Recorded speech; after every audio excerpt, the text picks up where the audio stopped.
Hey everybody, something just different kind of has happening for XRP right now, and most people are completely misreading it.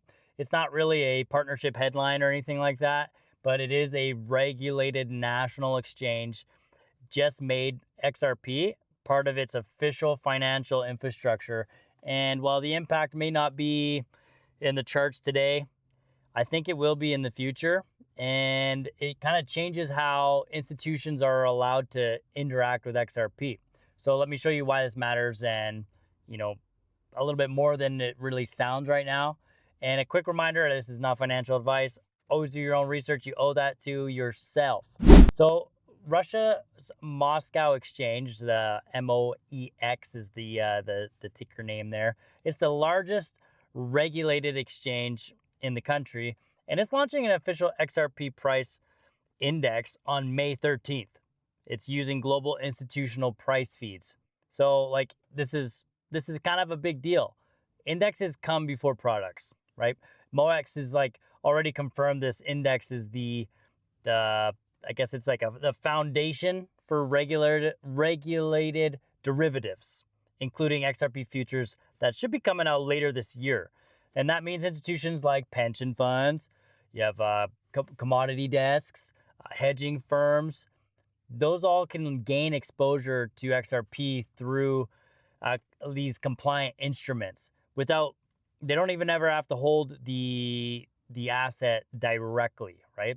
So that's a pretty big shift because it's how assets move from crypto speculation into the financial plumbing that we've been talking about for a long time now, but it's actually happening. And XRP now has a regulated liquidity pathway that's outside of the US in Russia that reduces its dependence on US sentiment, headlines, legal timelines. And also remember this, guys, is that yes, America is the largest economy out there. And so to get the ball rolling, having all this framework in America is a big deal.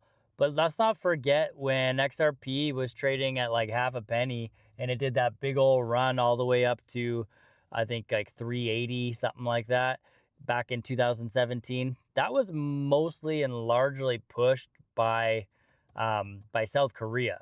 So don't forget, like, there is a global market going on, and I know we're always talking about the Clarity Act and everything happening in America, but remember, there's a big old whole wide world out there, and XRP is solving problems for all nations, right? And just don't get so hung up on America. It's happening, but they're doing it slower. I don't know. It doesn't make sense to me, but they're gonna have to play catch up because the other nations are gonna pass them by. So that's my 2 cents. I don't know. You drop your thoughts in the comments below. I'd love to hear why you think America's kind of the slowest dog out there when it comes to institutional clarity and regulated clarity. But they're on their way. Hopefully, we're gonna get this bill passed soon, and we can kind of move forward from it and actually start paving the way and leading the way in crypto. That's what America, I think, needs to do, and I think they're on their way there. So now I'll get this, okay? At the same time all this is going on, Ripple Prime was just confirmed as a participant in the DTCC tokenization pilot alongside, guess this, BlackRock, JP Morgan, HSBC. The DTC processes over 114 trillion annually. So this isn't really about price. This is about settlement infrastructure. Ripple's being positioned, XRP, like as a bridge asset inside tokenized markets, not as a speculative token. Okay, so like check out, like, do you see the pattern? You guys starting to see the pattern? I'm sure you are. I'm sure if you're here on this channel, I mean, you're familiar with all these patterns. You're piecing the dots together. But if you're finding value here, this is helping you to put some dots together, please throw a like and a subscribe. I really appreciate you guys, and we'll get this information out to as many people as possible. Right? So here we go. regulated index in Russia, tokenized infrastructure in the U.S. capital markets. There's different regions. It's all the same direction. And XRP's narrative shifts from a payments coin to a liquidity layer for tokenized assets. Now, here's the part some people may be missing or aren't really talking about enough is that XRP's liquidity is actually kind of getting a little bit thinner. And there's like a spot liquidity on Binance has dropped to its lowest level. Get this, in 5 years, while price is still holding around $1.40. At the same time, we have retail inflows. Those are still positive. Whale activity is balanced. Leverage has been flushed out. We're not in a weak market by any means, is my point, right? Like there's a compression going on here. And I think when you're combining these thin order books and like there's these new institutional access points, well, you get a setup where volatility is starting to become very likely. And sure, maybe it's in either direction. We're on the precipice, I think, of some type of expansive move. I'm kind of hoping it's going to be on the upside, but hey, if it breaks down, I'm gonna be stacking my bags. You guys should be. I mean, not financial advice. You do what you want to do, but I just think the opportunity to get in when these things are so low is just.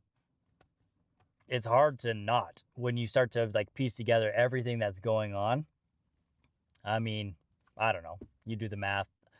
I think it's an opportunity that just can't be passed by. If you would ask me 13 years ago, hey, do you want to get some Nvidia? I would have had no idea where Nvidia was going to go. No idea, right? And I mean, everybody has a Bitcoin story like that. You know, I'm sure you guys do. Let me know. Let me know when you first heard about Bitcoin, when you first heard about crypto. I bet you if you loaded your bags then, you'd be probably close to a billionaire at this point. But hey, we are here now, and don't feel like you missed it. I don't think you missed it. I think we're very early. Even though we are surrounded by everything going on, I think we're very, very early. Like, there's all these partnerships coming out. Don't be worried that you're too slow or you missed it. Like, okay, think of this. Ripple also announced that it's sharing North Korea-linked crypto threat intelligence through Crypto Isaac. So that's a bit of a mouthful. But institutions care more about security than price. The institutions need this move a little bit slower than retail, and Ripple's doing it. Ripple is like near the most secure network out. Like has the most secure.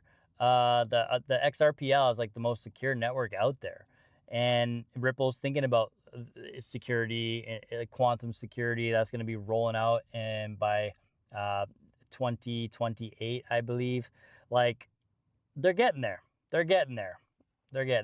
XRP, it strengthens all of these security measures strengthens XRP's position during institutional due diligence, which is often the real gatekeeper for adoption. So, inside the U.S., Brad Garlinghouse said the last couple of weeks, like the next couple of weeks are going to be critical for crypto legislation. He was talking about that at the XRP Las Vegas conference too, specifically talking about the Clarity Act, and he made an important distinction that like regulatory guidance that can change. Legislation though, like that creates permanence, and XRP is no longer really waiting on the U.S. Like you have Russia building index products, Japan's running live payment rails, tokenized asset infrastructures being formed, and the ETF structures are continuing to develop. This market is being built in parallel. It's not really sequential. sometimes we have it in our mind like, well, this has to happen for this to happen. Well, it can all kind of happen at the same time. If the Declare Act comes out, it might speed some other things up, sure, but it's happening. It's happening. So don't get discouraged.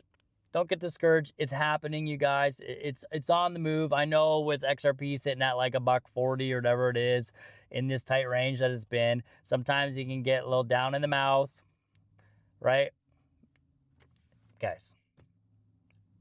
I get it. If you're in a position where it's like, man, I need to sell just to get by. I understand. I understand that.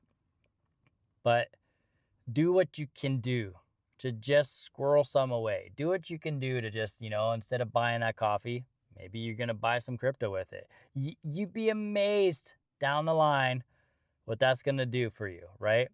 And I mean, okay, put it this way. A lot of people out there, it's like, well, I can't save enough to go on a vacation or this or that. If you're working a full-time job and you take out like 2% of your paycheck is what I think it is when you have your vacation pay, it comes out and it gets put to the side. Well, after working a year, it's like you have 2 weeks paid vacation, right? And it's easy because you don't notice the little bits. You don't notice the little bits, but then it's like, well,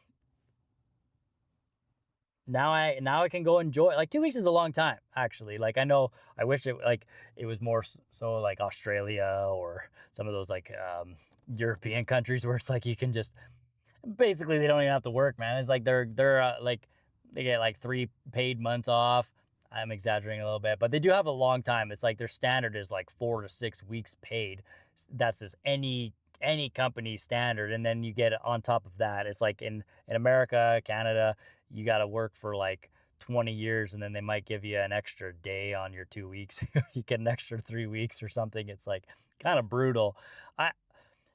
If you're like me, I don't think humanity was born to just grind out every single day in, day out, day in, day out. No, man, there's a chance here for financial freedom.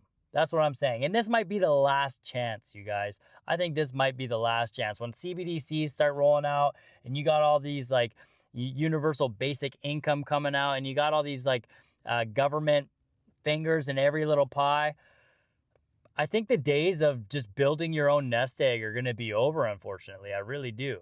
And so this is almost kind of like the last chance to have some generational wealth where you're not going to be dependent on any one entity to take care of you, because let me tell you what, they don't do a good job. That's my opinion anyways. They don't do a good job. So I think it's best if you're the author of your destiny, and you submit to God and you move forward in your life. And this is an opportunity that you can do that. And you can't help anybody else if you're flat on your back and broke. You really can't. So, just lock in, you guys. Lock in during this time. And, we're going to see where it goes. But, hey, I'm glad you're along with me on this amazing journey and ride. I know it's a bouncy one sometimes.